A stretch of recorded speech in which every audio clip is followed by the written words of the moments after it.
You're traveling through another dimension. A dimension not only of sight, but of mind. A journey into a wondrous land whose boundaries are that of imagination. You are now entering the Nightmare Zone.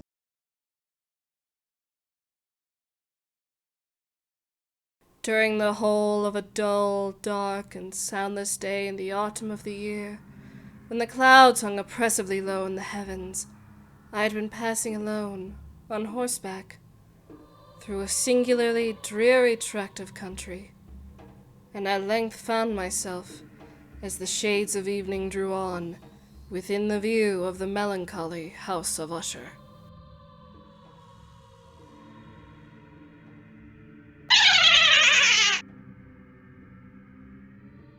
The house of Usher. Planned, built, bought, paid for. Wouldn't Mr. Poe be delighted? Yes! Very desolate, very terrible. Amazingly so.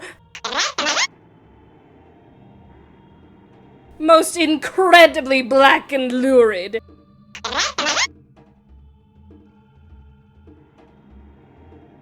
Hideous!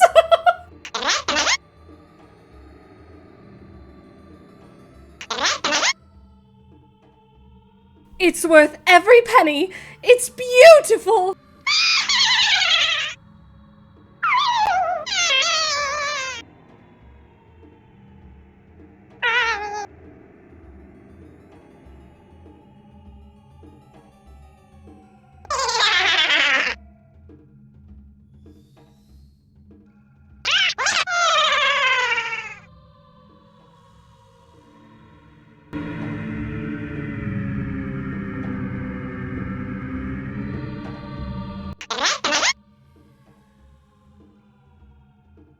With Usher? Haven't you guessed? Does the name Usher mean nothing to you? Well, what about this name? Edgar Allan Poe. Of course!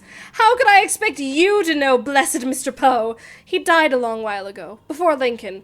All of his books were burned in the Great Fire. That's 30 years ago. Yes, one of those. He and Lovecraft and Hawthorne and Ambrose Bierce and all the tales of terror and fantasy and horror and, for that matter, tales of the future were burned.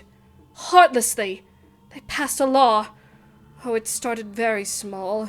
In 1950 and 60 it was a grain of sand. They began by controlling books of cartoons and then detective books and, of course, films. One way or another, one group or another, political bias, religions, prejudice, union pressures, there was always a minority afraid of something, and a great majority afraid of the dark, afraid of the future, afraid of the past, afraid of the present, afraid of themselves and shadows of themselves. Afraid of the word politics, which eventually became a synonym for communism among the more reactionary elements, so I hear, and it was worth your life to use the word.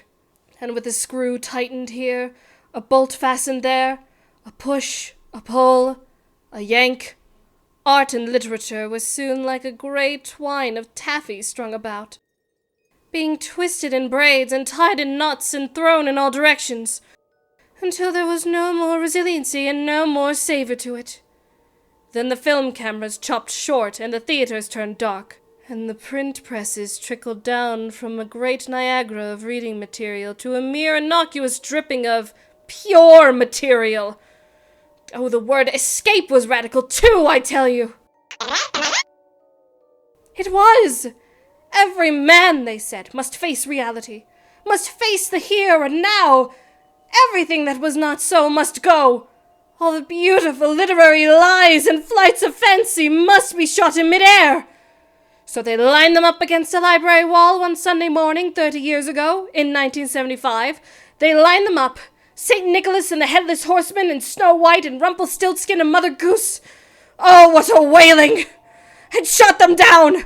and burned the paper castles and the fairy frogs and old kings and the people who lived happily ever after, for of course it was a fact that nobody lived happily ever after, and once upon a time became no more, and they spread the ashes of the phantom rickshaw with the rubble of the land of Oz. They filleted the bones of Glinda the Good and Ozma and shattered polychrome in a spectroscope and served Jack Pumpkinhead with meringue at the biologist's ball. The beanstalk died in a bramble of red tape.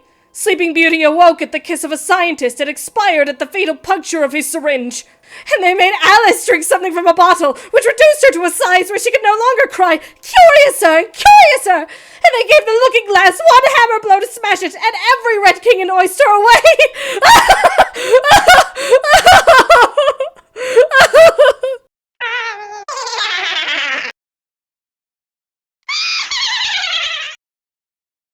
Get out! You've done your job! Now let me alone, you idiot!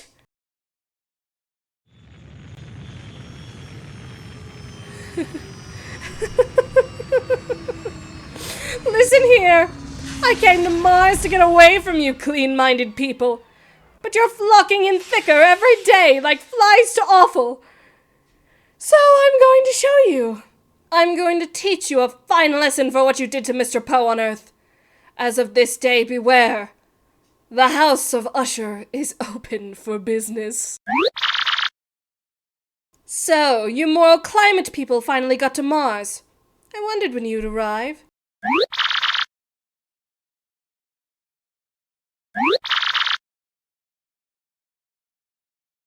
It's a haunted castle, if you like. Simple enough. In this year of our Lord 2036, I have built a mechanical sanctuary. In it, copper bats fly on electronic beams, brass rats scuttle in plastic cellars, robot skeletons dance, robot vampires, harlequins, wolves, and white phantoms, compounded of chemical and ingenuity, live here.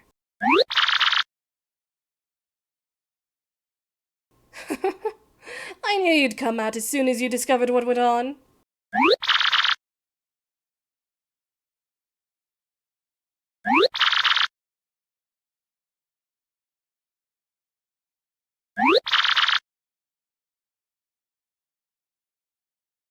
$4 million! But I inherited 25 million when very young. I can afford to throw it about. Seems a dreadful shame, though, to have the house finished only an hour and have you race out with your dismantlers. Couldn't you possibly let me play with my toy for just, 24 hours?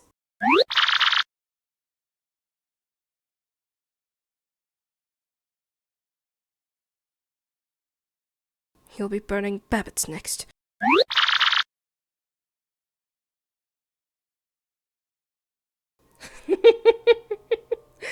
Yes, me and my library, and a few others like me. Oh, Poe's been forgotten for many years now, and Oz and the other creatures. But I had my little cache. We had our libraries, a few private citizens, until you sent your men around with torches and incinerators and tore my 50,000 books up and burned them, just as you put a stake through the heart of Halloween and told your film producers that if they made anything at all, they would have to make and remake Ernest Hemingway. My goodness! How many times have I seen For Whom the Bell Tolls done? 30 different versions, all realistic. Oh, realism! You must turn in a full report, mustn't you? Then for curiosity's sake, you'd better come in and look around. It'll only take a minute.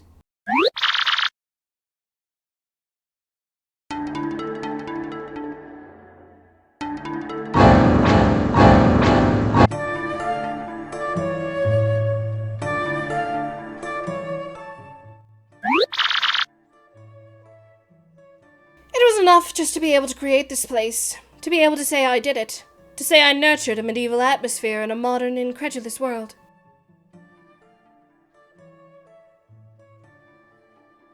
Don't be afraid. A robot. Copper skeleton and all, see?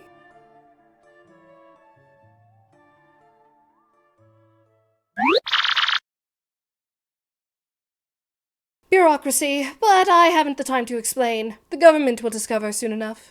Now! Are we almost ready, Toad? Yes, ma'am! You've done a splendid job. Well, I'm paid for it! The spitting image of Proking. What should we do with the body? Better burn him, Toad. We wouldn't want two Prokings, would we? You have your orders?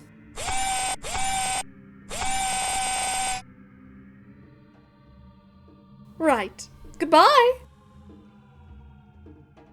Now, Toad, we send the remainder of the invitations for tonight. I think we'll have a jolly time, don't you? Considering we waited 20 years, quite jolly!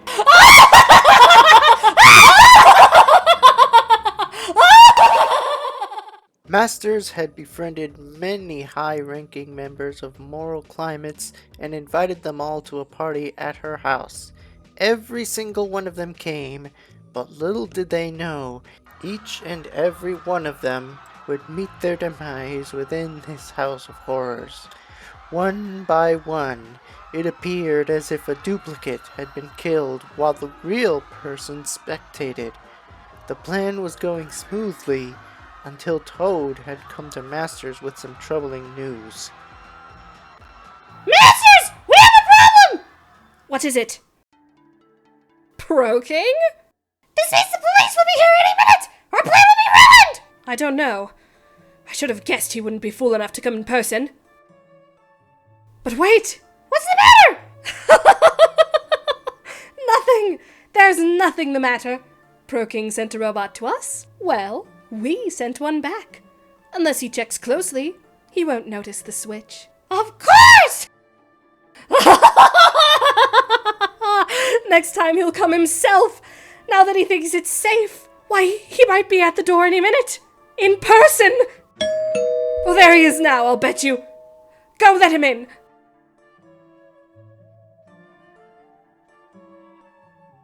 You the real deal?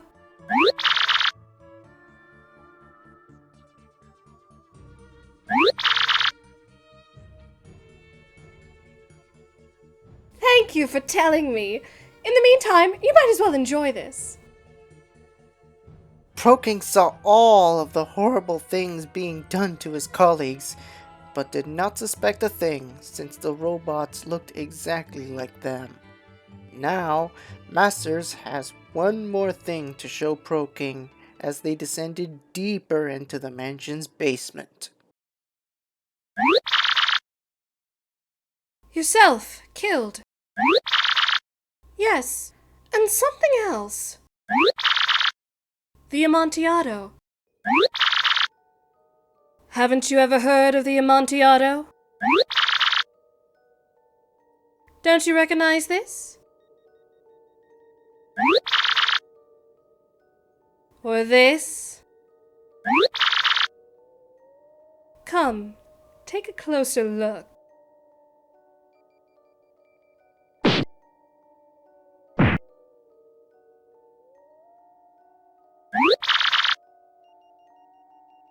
I'm being ironic. Don't interrupt a girl in the midst of being ironic. It's not polite. Leave you here? A very good joke. There's no duplicate.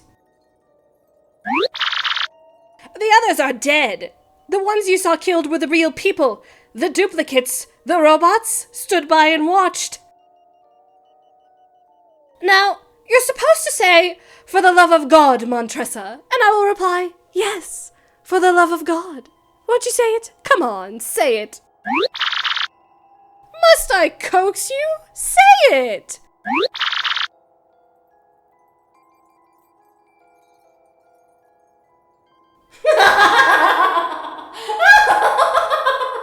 Don't you have a feeling that this has all happened before? Walling you in. Here's one row. Here's another. I won't argue that point.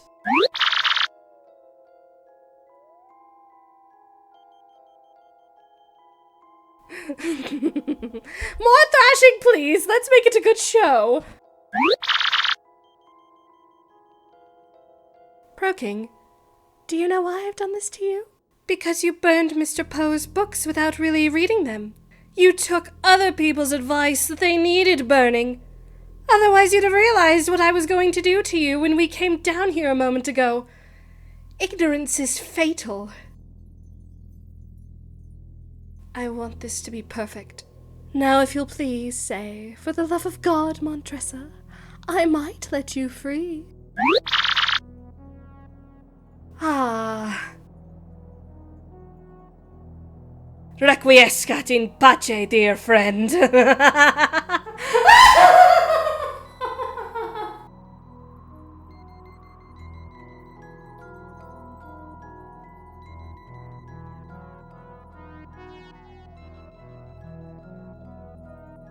Ready, Toad? Ready!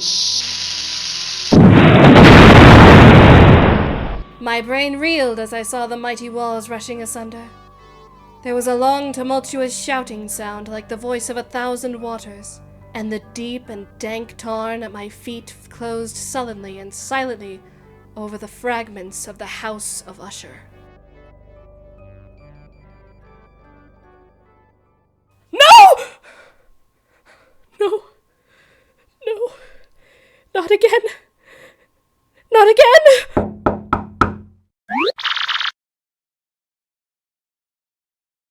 Oh, Proking.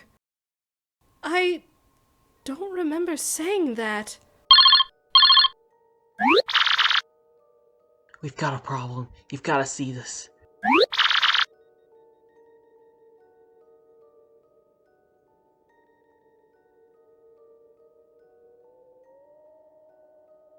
She's been typing this for hours.